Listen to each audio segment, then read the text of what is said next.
babies, it's Lord Ision. Well, welcome to Wiccan Wednesday. Today I thought we would talk about one of my favorite magical tools, the crystal ball, sometimes called the crystal sphere. Behold my beautiful crystal ball. Isn't that lovely? This is one of my treasured pieces.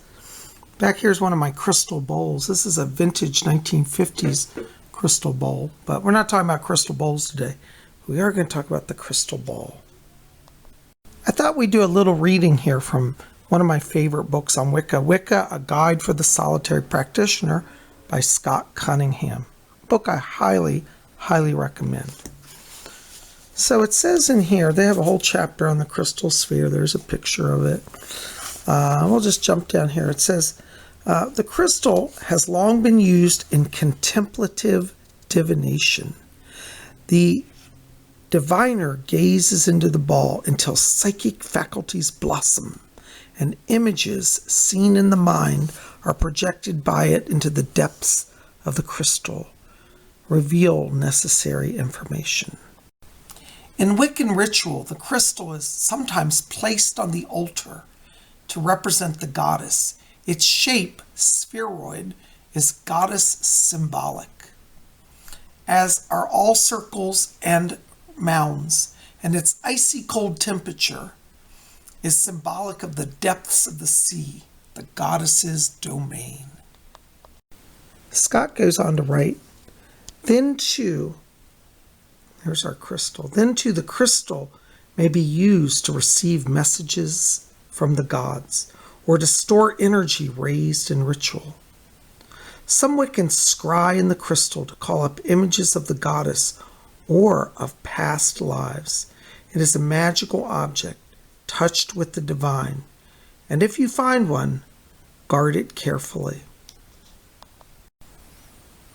I tell you, I definitely guard my crystal carefully. I love it. It's one of my most treasured Wiccan tools. Now, I traditionally charge my crystal by moonlight. I take it out under the moon.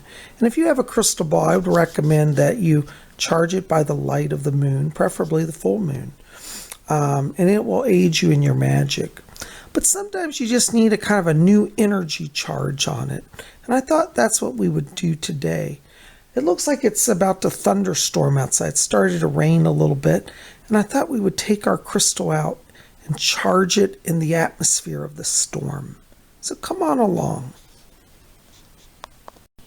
I'm going to take my ball outside, but I want to wrap it up before I take it. So I've got this soft tartan scarf from Scotland. I'm going to put it in here and bring the stand as well. I may use the stand outside. And we'll see. We'll wrap it up here and get it ready to go in my Gucci bag. Oh, one more thing that if you want to try this at home, you want to bring with you is a magic wand or a staff. And in this case, I brought my stang, which is a Wiccan staff often carried by the high priest. Stang represents the power of the gods. It's oftentimes used in invocation. So I've got my stang with me, my crystal, and we're heading out into nature. Come on along.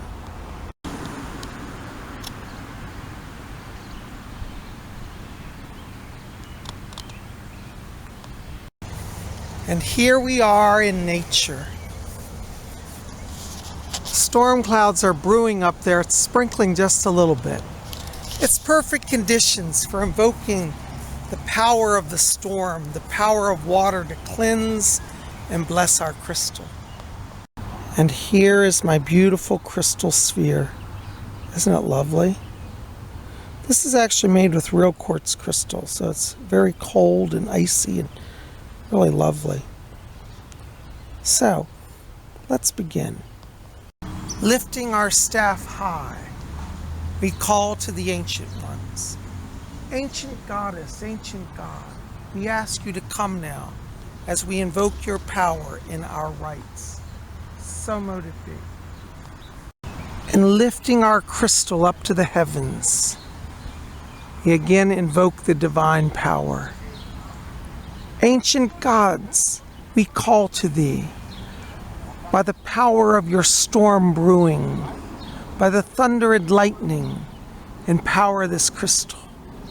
May the water of the rain wash it and cleanse it from all impurities. May it be refreshed by your power. May the elements, earth, air, fire, and water, meet in this storm that is brewing to lend its power to anoint, bless, and consecrate our crystal this day. So mote it be. And so I call unto the ancient ones, powers of earth, air, fire, and water. Come with us this day. Unite your power with the power of this crystal, and may we all receive your blessing. So mote it be. So mote it be. Woo! So mote it be. Woo! And there we have staying in crystal together. What the gods have blessed is truly blessed. So mote it be.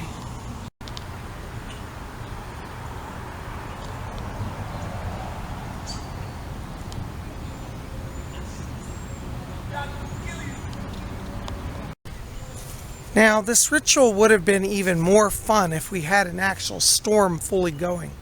But it has been thundering and lightning and a little bit of rain. But that's all right. You know, we still did our consecration. So, remember this. A lot of you have written to me and said, Lord Ision, how do I practice Wicca? I don't have all the fancy stuff. I don't have a coven. The witches of old kept it very simple. Look, my stang is simply a branch that I found in the woods. Many of you were with me when I found it. I've had it for a few years now. I didn't spend any money for it. And as for my crystal ball, well, that I did save up a little money for. But when it's a tool that's very special and sacred, sometimes you have to invest a little bit, but that's okay. Just prepare for it. But most of the wonderful things of magic can be found right in nature. You can get your stangs, your wands. You can buy, or not buy, but find outside beautiful crystal stones just laying in the dirt. You can find natural herbs growing everywhere. You can see all around me all the plants. Any of these could be used in magic. And so, don't worry about spending a lot of money to do Wicca. Be creative. That's what the witches of old did. So I hope that this has given you some inspiration today. Seems like our storm is holding off now, but we did capture some of its power today and infused our crystal. Well, I hope wherever you are, you're having a blessed Wiccan Wednesday. And put comments in the box below. Tell me, what is your favorite Wiccan tool? And do you have a crystal ball? Or what scrying device do you like? Tell me about it below. All right, guys. Well, listen, I'm going to cruise. Listen, help Psychic Bob out. Like this video, favorite it, share it with your friends, and hit subscribe. And make sure to be part of our channel. We put out videos every day. You guys rock. We all come from the goddess, and to her we shall return like a drop of rain, flowing to the ocean. We all come from the goddess.